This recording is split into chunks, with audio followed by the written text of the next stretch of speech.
প্রশ্ন করলেন আমার কাছে,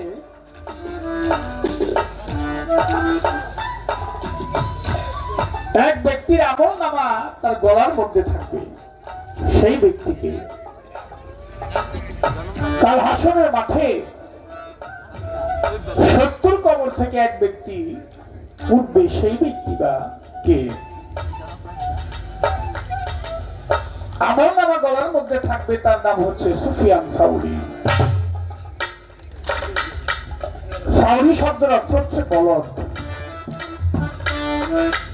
আরবিতে সাউরি বলা হয়, বাংলায় বলা হয় বলদ। কেন? মসজিদ ঘরে সে একদিন ভুল করেছিল।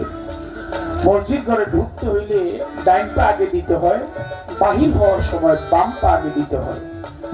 তিনি ভুল করলেন, বাম পাটা দিলেন আগে, বাহির হওয়ার সময় ডাইন পাটা দিলেন আগে। আল্লাহ পাক গাইবি থেকে তাকে ধমক মারলেন, এই সাউরি, তুমি তোমার গলার মধ্যে লিখে রাখো যে আমি সাউরি। সেদিন থেকে তিনি অনুশোচনা করলেন, তিনি তার গলার মধ্যে লিখলেন সাউরি। সাউরি শব্দের অর্থ হচ্ছে অবোধ, বোকা, বলদের মতো। আমি বলি না এই লোকটা ব্যবহার বলদের মতো কথা বলি। এই ব্যক্তি এইটা নিয়ে কাল আখিরাত উঠবে, তবে সে জান্নাতবাসী। কারণ তিনি সাউরি সুফিয়ান আল্লাহর একজন পরহেজগার ব্যক্তি ছিলেন। যদিও তার গলার মধ্যে এটা লেখা, যদি কোনো ব্যক্তি অপরাধ করে যদি অনুতপ্ত হয়, সেই ব্যক্তি আল্লাহর কাছে। আপনি অপরাধ করলেন, অপরাধ করে স্বীকার করলেন না, আপনি আবার ঘাউরামি করতেছেন, সেই ব্যক্তি নাফরমান বান্দা। আপনি অপরাধ করে যদি ভাবেন যে আমার একটা ভুল হয়ে গেছে, আল্লাহ ক্ষমা চাই, মাফ করো, তাহলে সেই ব্যক্তি সঠিক। আমাদের সমাজের মধ্যে এরকম লোক আছে যে অপরাধও করবে, আবার বলবে যে আমি অপরাধ করি নাই। কি বাবা, আছে না? নাই, আছে না? এরকম লোক বহু আছে। সাউরি সেই এইটাই তার আমলনামা, জান্নাতেও সে যাবে। কথাটি বলা হলো। রাজা মিয়া ভাই চলে আসছে, অনেক ধন্যবাদ যে কথা দিয়ে কথা রেখেছেন। আসার জন্য আমাদের মঞ্চে একটি গান ছোট করে রাখি, আরেকটি প্রশ্ন আছে, যতটুকু সম্ভব বলার চেষ্টা করবো মন থেকে। অনুরোধ চলে আসছে, অনুরোধের গানটাই গাই।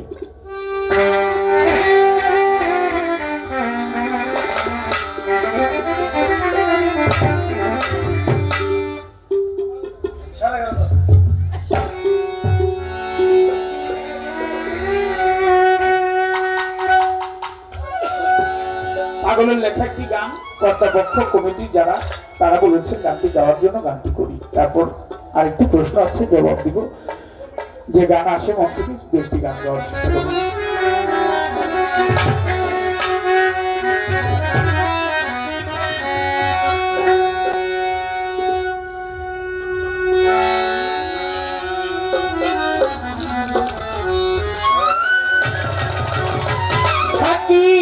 পুরা বোতল দেয়া নেশায় মধ্যে রই, সাকি পুরা বোতল দেয়া নেশায় মধ্যে রই, সাকি পুরা বোতল দেয়া আমারে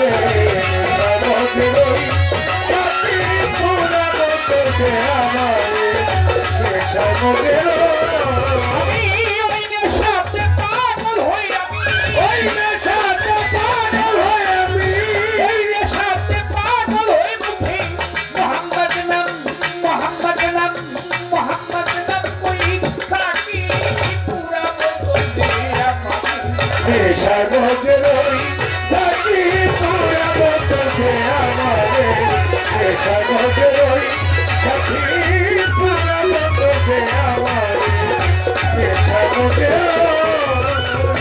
চোখে আমার ভাসে যেন মুহাম্মদ রাসূল, নবী অন্তরে ফুটে যেন আমার মুহাম্মদি ফুল। চোখে আমার ভাসে যেন মুহাম্মদ রাসূল, অন্তরে ফুটে যেন মুহাম্মদি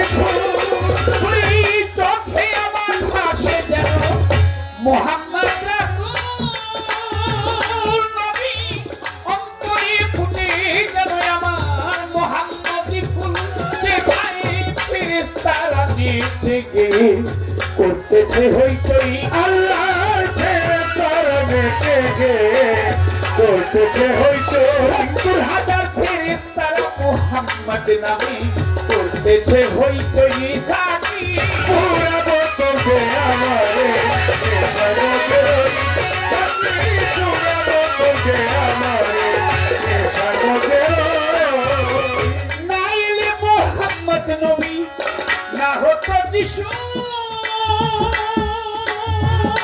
নবী, আল্লাহ পাক বানাইতো না দেখো এই বিশ্বের কিছু।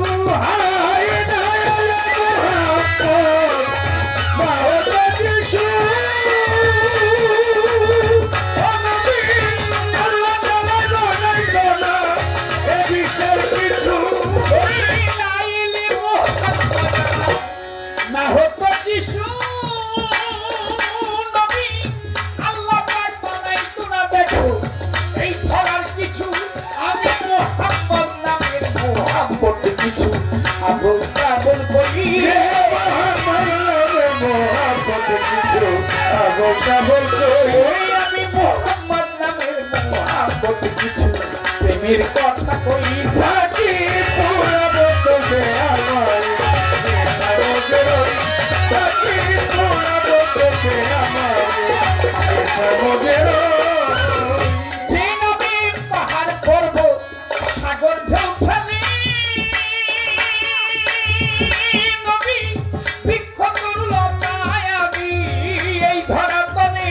আর যে পাহাড় পর্বত সাগরের খেলে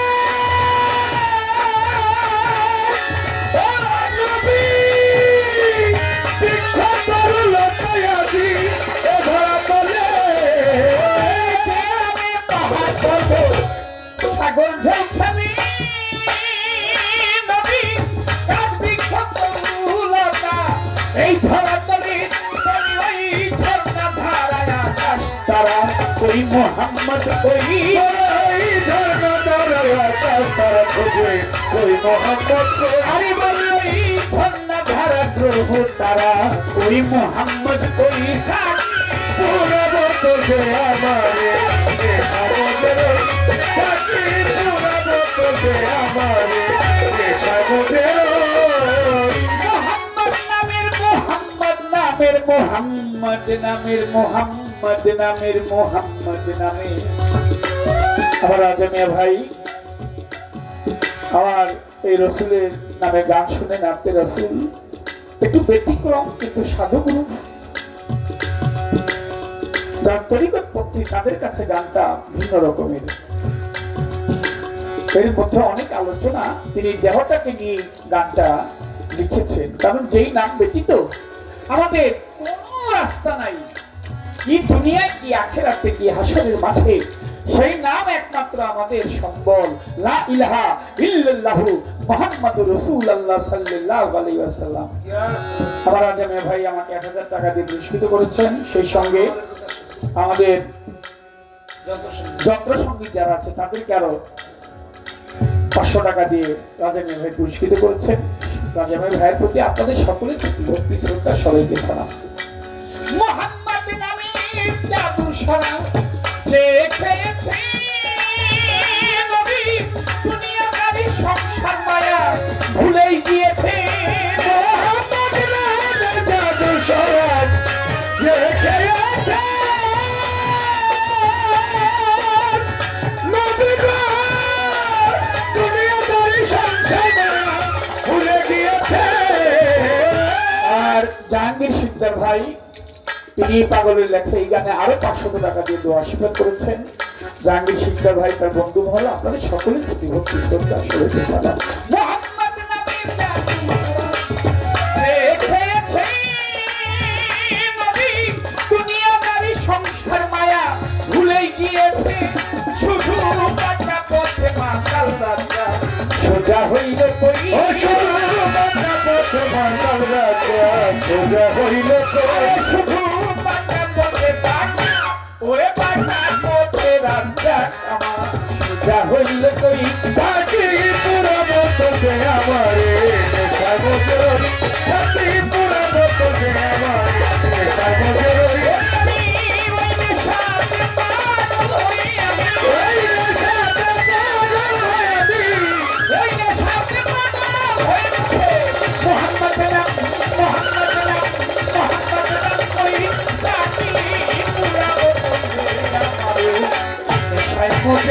নেশায় মোদের ওই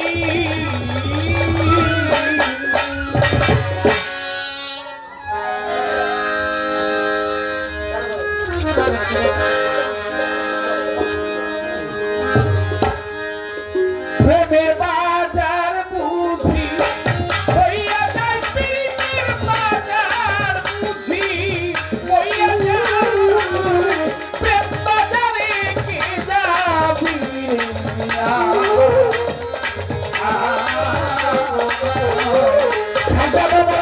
বাজার বুঝি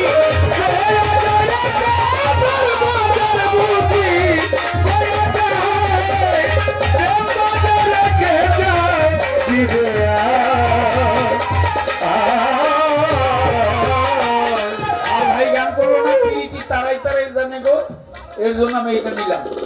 পিরিত যতন পিরিত গলার হার প্রেম করিয়া মইরা গেলে সাফল জনতার। আরে পিরিত যতন পিরিত গলার হার প্রেম করিয়া মইরা গেলে সাফল জনতার। পিরিত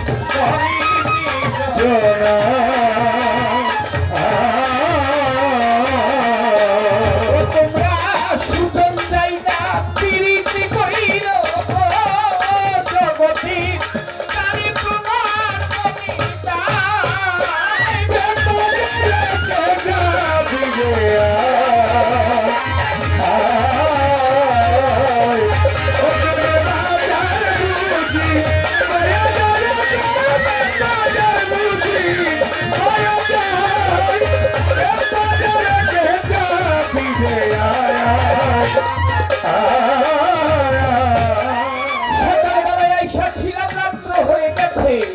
ভাবের পাল্লা সবার মাঝে শেষ হয়েছে। ভাবের পাল্লা সবার মাঝে হয়ে গেল ইতি। আমার কাছে প্রশ্ন আরেকটা ধর্ম কথা নীতি তিনি যেই ভাবে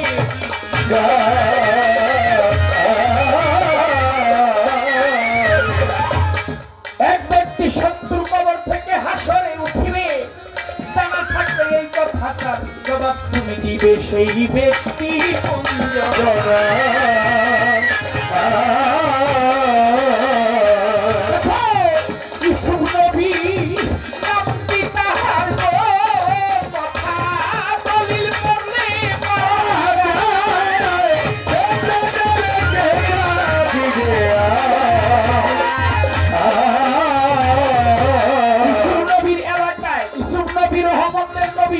অনেক লম্বা ঘটনা, আমি লম্বা ঘটনা সবার মাঝে বেশি বলবো না।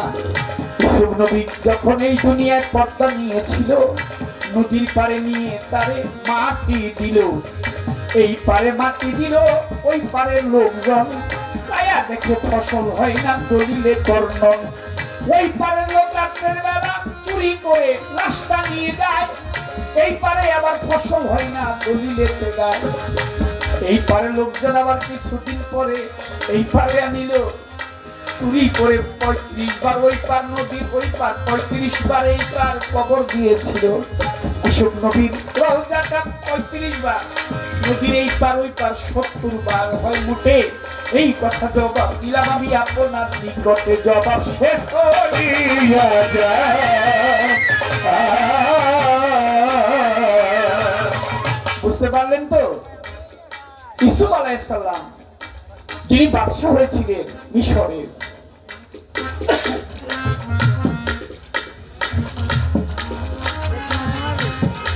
তিনি ইয়াকুব নবী ইয়াকুব আলাইহিস সালামের পুত্র ছিলেন। মিশরে যাওয়ার সৌভাগ্য হয়েছিল, অনেক কীর্তিকর্ম ওখানে হয়েছে। কিয়ামতের আগে অনেক ঘটনা সেখান থেকে ঘটবে। মিশরের ইয়াকুব আলাইহিস সালাম সবচেয়ে বেশি ভালোবাসতেন ইউসুফ আলাইহিস সালামকে। তার আরো সন্তানরা ছিল, তারা তাকে কূপের মধ্যে ফেলে দেয়। অবশেষে তাকে একদল বণিক মিশরের বাজারে নিয়ে যায়, সর্বোচ্চ মূল্যে তিনি বিক্রয় হন। তিনি আজিজ মিশরের ওখানে পালিত হতে থাকেন। আজিজ মিশরের স্ত্রী ছিলেন নাম তার জুলেখা, তাকে দেখে পাগল হয়ে যায়। অবশেষে তাকে জেলখানায় ভরে কাম চরিতার্থ পূর্ণ করার জন্য তিনি তার উপর একটা দোষটা পেলেন, তো ইউসুফ আলাইহিস সালাম তিনি নির্দোষ ছিলেন। আল্লাহ পাক কোরআনে বললেন ইউসুফ তো নির্দোষ, সে দোষ করে নাই, কারণ জামাটা ছেঁড়া ছিল সামন দিক থেকে। কোনো ব্যক্তি যদি জামা ছিঁড়ে তাহলে সামনতে সহজে ছিঁড়তে পারে, পিছন থেকে ছিঁড়লে পরে এত কষ্ট হয় হাত দিতে। আল্লাহ পাক নির্দোষ প্রমাণিত করলেন, জেলখানায় ভরলেন 3 ব্যক্তিকে। এক ব্যক্তির কারাদণ্ড হলো, ফাঁসি হলো, মৃত্যুদণ্ড হলো, আরেক ব্যক্তি খালাস পেলেন। ইউসুফ আলাইহিস সালামকে জেলখানা থেকে উদ্ধার করলেন বাদশা, কারণ ওই দেশে তখন মহামারী দুর্ভিক্ষ দেখা দিল, তখন ফসল হয় না। ইউসুফ আলাইহিস সালামকে খাদ্যমন্ত্রী বানাইলেন, অবশেষে তাকে বাদশা বানাইলেন। তার রহমতের হাত দিয়ে যদি এক মুষ্ঠ খাবার দিতেন, সেটা নিয়ে গেলেই লোকজন ওর মধ্যে রান্না করলে 8, 10, 15 জন 100 জনের খাবার হয়ে যেত। সুবহানাল্লাহ। এইভাবে তিনি তাকে খাদ্যমন্ত্রী থেকে অবশেষে প্রধানমন্ত্রী অর্থাৎ সর্বোচ্চ আসনে তাকে বসানো হলো। তিনি বাদশা থাকা অবস্থাকালীন তার পিতা মাতা এবং ভাইরা গিয়ে তাকে ওই মিশরের দরবারে গিয়ে তাকে শ্রদ্ধা করলেন, তাজিম সিজদা করলেন ইউসুফ নবীর প্রতি। বাদশা যেহেতু, ইউসুফ আলাইহিস সালাম তার মা বাবাকে দেখে চিনতে পারলেন, তাদেরকে আদর আপ্যায়ন করলেন, ভাইদেরকে তিনি ক্ষমা করে দিলেন। একদিন তিনি পৃথিবীর মায়া ছেড়ে এই দেহ ত্যাগ করলেন। তারপর তাকে মাটিস্থ করলেন। মাটির মধ্যে যখন দিলেন, তো রহমতের নবী তো, এর জন্য যেখানে তাকে মাটির মধ্যে রাখলেন ওই পারে ফসল হইতে লাগলে, কিন্তু নদীর ওপারে যে লোকজন ওখানে ফসল হয় না, তাকে চুরি করে রাত্রিবেলা এসে নিয়ে গেলেন। কিছুদিন রাখলেন, ওখানে আবার ফসল হয়, এই পারে ফসল হয় না। এইভাবে 35 বার ওপার এপার, এইভাবে 70 বার তাকে আনা নেওয়া করেছিল। এর জন্য 70টি কবর থেকে ইউসুফ আলাইহিস সালাম একটাই উদ্ভিদ। এই পর্যন্ত প্রশ্ন ছিল, আর প্রশ্ন নাই। অনেক বড় ঘটনায় আমি অল্প বললাম, ভাই জগৎ দিলাম রাজস্ব।